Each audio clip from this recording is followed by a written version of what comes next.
So first ஒரு pan வந்து அடுப்பில் வச்சுக்கணும்.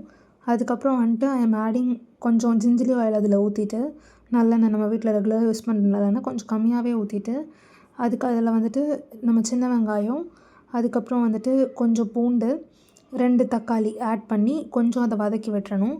அதுக்கப்புறம் அதில் வந்து நான் கறி லீவ்ஸ் ஆட் பண்ணுறேன். நான் என்ன பேஸ்ட் அரைச்சாலுமே கறி லீவ்ஸ் ஆட் பண்ணிடுவேன். பிகாஸ் நமக்கு அது ஃபுட்டில் வந்து இன்டேக் எடுக்கிறது வந்து ரொம்ப குட் ஃபார் ஹெல்த் அப்படின்றதுனால, ஹேர் எல்லாத்துக்குமே நல்லதுன்றதுனால நான் அதை ஆட் பண்ணிடுவேன். இதெல்லாம் சாட்டே பண்ணி விட்டுட்டு, நான் பெப்பர் 2 ஸ்பூன் போடுறேன். அதுக்கப்புறம் வந்துட்டு சோம்பு வந்துட்டு ஒரு 1 ஸ்பூன் அண்ட் 2 ஸ்பூன் நார்மல் ஜீரகம் போட்டுட்டு, அதை நல்லா மறுபடியும் சாட்டே பண்ணி விட்டுறணும்.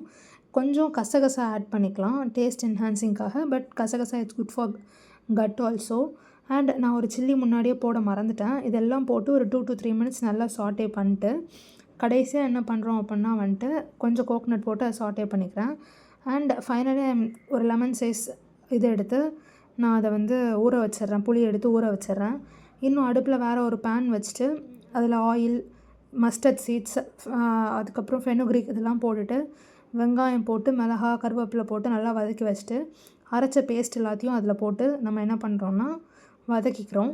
வதக்கினதுக்கப்புறம் அதில் வந்து coriander powder, chilli powder, turmeric powder, உப்பு இதெல்லாமே வந்து போட்டுட்டு, நான் 2 ஸ்பூன் கொரியாண்டர் பவுடர் போட்டிருக்கேன், 1 ஸ்பூன் உப்பு சில்லி பவுடர் போட்டிருக்கேன், கொஞ்சமாக டர்மரிக் அண்ட் 1 ஸ்பூன் ஒரு 2.5 ஸ்பூன்ஸ் எனக்கு உப்பு தேவைப்பட்டுச்சு நான் குக்கிங் கம்ப்ளீட் பண்ணும்போது.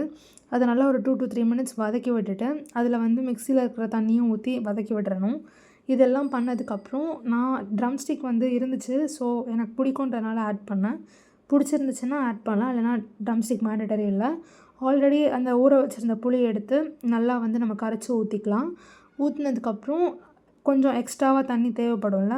ஸோ ஒரு கிளாஸ் ஆஃப் வாட்டர் ஊற்றிட்டு அதை டேஸ்ட் பண்ணிட்டு ஒரு 10 மினிட்ஸ் கொதிக்க விட்டுறணும். நல்லா கொதித்து வந்ததுக்கப்புறம் like you open the lid.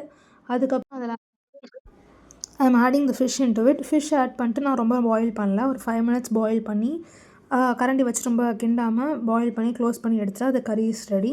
Coriander leaves வேணும்னா ஆட் பண்ணிக்கலாம்.